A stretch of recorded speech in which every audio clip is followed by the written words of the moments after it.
The 5 red heifers are now in a secure, undisclosed location in Israel. Plans include moving them sometime soon to a visitor's center in Shiloh, where the tabernacle of the Lord once stood for nearly 400 years. The book of Numbers explains that ashes of the red heifer are used to purify priests for their service in the temple. Now the Lord spoke to Moses and Aaron, saying, This is the ordinance of the law which the Lord has commanded, saying, Speak to the children of Israel, that they bring you a red heifer without blemish, in which there is no defect, and on which a yoke has never come. You shall give it to Eleazar the priest, that he may take it outside the camp, and it shall be slaughtered before him. Its offal shall be burned, for the water of purification. It is for purifying from sin. These red heifers are now between 1.5 to 2 years old. To replicate the ceremony mentioned in the Bible, they need to be at least 3 years old, and within that time span, they cannot have a blemish or anything that would disqualify them for the ceremony, even one white or black hair. According to those working on the project, the ceremony of the red heifer needs to be performed on the Mount of Olives and in a place that would have looked directly into where the temple stood. The land I'm standing on, bought 12 years ago, fits both of those standards. It had to be exactly at the front, a place that the priest that made this ceremony can see the Holy of the Holy Place. Rabbi Yitzhak Mamo owns the land here on the Mount of Olives.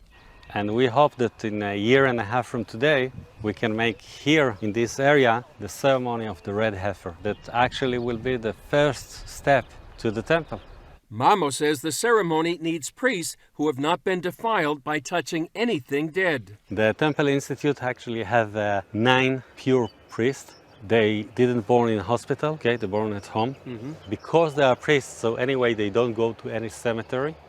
And the parents keep them in a situation that they will not get to any cemetery, not going to any problematic place, and they are pure, and they are waiting. So we have the priest, we have the red heifer, we have the land, and we have everything ready. We just need to wait another 1.5 years. So we believe that it's very likely that the ceremony would happen somewhere in the area of Passover 2024 out to possibility of Shavuot 2024. Somewhere in that timeline, the cows would be old enough and it would be the proper timeline for that ceremony. Byron Stinson of Bonnet, Israel, helped find the red heifers in the U.S. He says these would be the first in 2,000 years, and that the process toward a third Jewish temple began when the Jewish people started their return to the Promised Land from the 4 corners of the world, culminating with Israel becoming a nation. And then in 1948, in one day, they were reborn as a nation, and nobody said that could happen. And then you move forward, and Israel continues to be this strong nation, and all of these prophecies start fulfilling. There's so many now have been fulfilled. It's just incredible, the evidence of what God is doing with Jerusalem as the center of that. And the temple is the center of Jerusalem. And so how can it happen and how will it happen? I don't think anyone really knows for sure. Stinson believes the temple is meant to be a house of prayer for all nations. You know, in the Bible, it says when Solomon built the first temple, he said, this is a house of worship for all nations. That's what the temple is. And I think a lot of people think it's just a Jewish temple, but that's not true. It's for all the nations of the earth. Stinson says they plan to invite everyone to the red heifer ceremony that may take place in Passover 2024. Everything is in place now with the red heifers. As long as they stay pure, one of them stays pure, then we have everything in place, including the priests.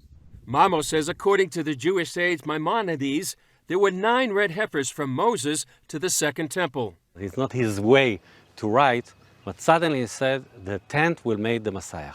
We know that the Messiah will make the tent. Maybe we have the privilege to be one of these people that help the Messiah to do it. So we're waiting. Chris Mitchell, CBN News, the Mount of Olives, Jerusalem.